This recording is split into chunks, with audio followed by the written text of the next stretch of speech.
மிக தெளிவாக கால்டுவெலுடைய பங்கை நமக்கு சுட்டி காட்டியவர் தேவநேய பாவாணர். அவர் எழுதுவார், தமிழ் தனித்தியங்க வல்லது என்பதை முதலாக உலகிற்கு அறிவித்தவர் கால்டுவெல் பெருமகனார். மிகப்பெரிய தமிழ் அறிஞர்கள், தமிழ் ஆய்வறிஞர்கள் அவர்கள் எல்லோரும் நம்பிக்கொண்டிருந்தார்கள், சமஸ்கிருதம்தான் அடிப்படை, சமஸ்கிருதத்தின் தொடர்ச்சியாகத்தான் தமிழ் பிறந்தது. பாணினியினுடைய இலக்கியத்திலிருந்துதான் தொல்காப்பியமே வந்தது. கல்கத்தாவில் ஒரு மொழி ஆய்வு சங்கம் ஒன்று இருந்தது. அந்த சங்கம் இதனை அதிகாரபூர்வமாக அறிவித்து கொண்டிருந்தது. கால்டுவெல்லுக்கு முன்னதாக எல்லீஸ் அந்த துறையிலே சில ஆய்வுகள் செய்தார்.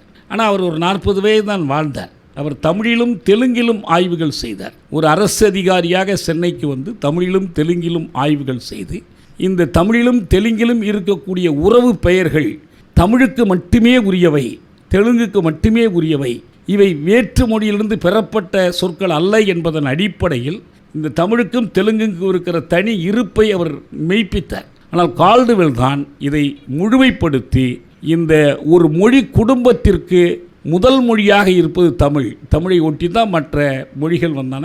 இவை செப்பமுற்ற திராவிட மொழிகள், செப்பமுறாத திராவிட மொழிகள் என்று வெவ்வேறாக அவர் பிரித்தெல்லாம் காட்டினார். அவர் மொழிநூல் அறிஞராக மட்டும் இருந்துவிடவில்லை. அவர் மொழியை மனிதனிடமிருந்து வேறுபடுத்தி ஆகாயத்தில் மிதக்கக்கூடிய ஒன்றாக பார்க்கவில்லை. மொழியை மனிதனோடு இணைத்து பார்த்தார், மனித வாழ்வோடு இணைத்து பார்த்தார். இந்த மொழியை கற்கத் தொடங்கிய போது அவருக்கு ஏற்பட்ட வியப்பின் காரணத்தினால் இந்த மொழி பேசுகிற குமுகம், இந்த மொழி பேசுகிற மாந்தர்கள் அவர்கள் எவ்வாறு வாழ்கிறார்கள் என்பதை தெரிந்து கொள்ள விரும்பினார். அதற்காக அவர் மேற்கொண்ட முயற்சி தமிழ்நாடு முழுவதும் நடைப்பயணமாக சென்றார். குறிப்பாக சாணார் சமூக குழந்தைகள் அவர்களுடைய கல்வியிலே அவர் அக்கறை காட்டினார். அவர்களது வாழ்க்கையை பற்றி ஆராய்ந்தார். திருவிதாங்கூரிலே தோல் சீலை போராட்டத்தில் ஈடுபட்ட ஒருவருக்கு தன் பெண்ணை மணமுடித்து கொடுத்தார். அவர் மீது சாதி வெறி கொண்ட பிள்ளைமார்கள் காட்டிய வெறுப்பை அவருடைய நூலினுடைய 2ஆம் பதிப்பை வெளியிடும் போது வெளிப்படுத்தினார்கள். மொழி நூலை வைத்துக்கொண்டு ஒரு சொல்லின் மூலங்களை ஆய்ந்தறிவதன் மூலம் நீங்கள் வரலாற்றினுடைய ஒரு பக்கத்தை திறந்து பார்க்கலாம். ஆனால் அதை உறுதி செய்வதற்கு பிற சான்றுகள் நமக்கு தேவைப்படும். அந்த பிற சான்றுகளை திரட்டுவதற்கு மொழி நூலுக்கு அடுத்தபடி தேவைப்படுவதாக இருந்தது அகழ்வாராய்ச்சி.